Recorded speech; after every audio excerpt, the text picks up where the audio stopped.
કલકત્તામાં બનેલી ઘટનાની શાહી હજી સુધી સુકાઈ નથી। તેવામાં નવી સિવિલ હોસ્પિટલમાં સતત બીજા દિવસે દર્દીએ મહિલા રેસિડન્ટ તબીબને વાળ પકડીને મારતા હોબાળો થયો હતો। ભારે હંગામામાં હોસ્પિટલના ડોક્ટર સહિત સ્ટાફે દર્દીને મેથી પાક આપ્યા બાદ ખટોદરા પોલીસને સોંપ્યો હતો। મળતી માહિતી મુજબ લિંબાયત મીઠીખાડી વિસ્તારમાં જાકીર મિર્ઝા પરિવાર સાથે રહે છે। તે મજૂરી કામ કરીને પરિવારનું ગુજરાન ચલાવે છે। તેના સંતાન પૈકી 24 વર્ષીય સાબિરને છેલ્લા 7 વર્ષથી માનસિક બીમારી છે, જેથી તેની દવા પણ ચાલે છે। બુધવારે સાંજે તે ઘરમાં પરિવાર સાથે મારામારી કરી હતી, જેથી લિંબાયત પોલીસે તેને પોલીસ મથકે લઈ ગઈ હતી। ત્યારબાદ લિંબાયત પોલીસ મથકથી 108 એમ્બ્યુલન્સ મારફતે સારવાર માટે નવી સિવિલ હોસ્પિટલ ખાતે ખસેડવામાં આવ્યો હતો। હોસ્પિટલમાં તેને એમરજન્સી વિભાગમાં લઈ જવામાં આવ્યો હતો, જ્યાં તે બેડ ઉપર સૂતો હતો। ત્યારે તેના બાજુમાં બેડ ઉપર સૂતેલા દર્દીને મહિલા રેસિડેન્ટ ડોક્ટર સારવાર આપી રહી હતી। તે સમયે અચાનક સાબિરે ડોક્ટરના વાળ ખેંચી તેને મારવા લાગ્યો હતો, જેથી થોડા સમય માટે હોસ્પિટલમાં ડોક્ટરમાં ભયના માહોલ સાથે અફરાતફરી સર્જાઈ ગઈ હતી।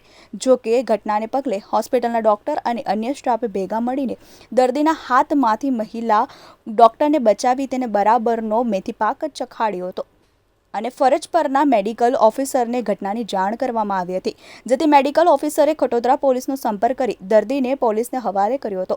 ઘટનાને પગલે હોસ્પિટલના અન્ય ડોક્ટરો પણ તાત્કાલિક એમરજન્સી વિભાગમાં દોડી આવ્યા હતા અને સિક્યોરિટી ગાર્ડ તેમજ હોસ્પિટલની સુરક્ષા સામે આક્રોશ વ્યક્ત કર્યો હતો। આજે હમણાં રાત્રે લગભગ આશરે 10 વાગે એક સાયકેટ્રિક પેશન્ટ આવ્યું હતું અને માથામાં ઈજા હતી। 108માં લિંબાયત પોલીસ સ્ટેશન તરફથી મોકલવામાં આવ્યું હતું અને એ એમની સાથે એની માતા હતી અને એ સાયકેટ્રિક પેશન્ટ હોવાને કારણે મારતો હતો। એ દરમિયાન આંખ વિભાગની એક રેસિડન્ટ બીજા અન્ય પેશન્ટને ચેક કરવા માટે આવેલ, એ એમનું કામગીરી ચાલતી હતી। તે દરમિયાન સડનલી આ સાયકેટ્રિક પેશન્ટે એમના પર કંઈ વાળ ખેંચ્યા અને ધક્કો માર્યો ને એવી ઘટના બની। મને જાણ થતાં તાત્કાલિક હું અહીંયા કેઝ્યુઅલ્ટી ખાતે આવી ગયો અને ખટોદરા પોલીસ સ્ટેશનમાં જાણ કરતાં પીએસઆઈ અને એમનો સ્ટાફ પણ આવી ગયો અને અહીંયા અમારા સિક્યુરિટી ઓફિસરને બધા હાજર છે અને અત્યારે ફરિયાદ લેવાની કામગીરી ચાલુ રહી છે। ભવિષ્યમાં આવી ઘટના ન બને તેના માટે શું તકેદારી?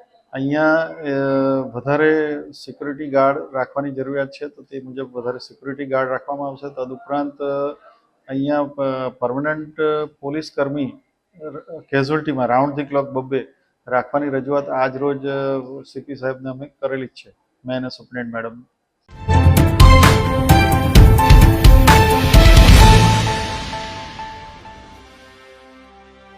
સાથે રહી ગઈ।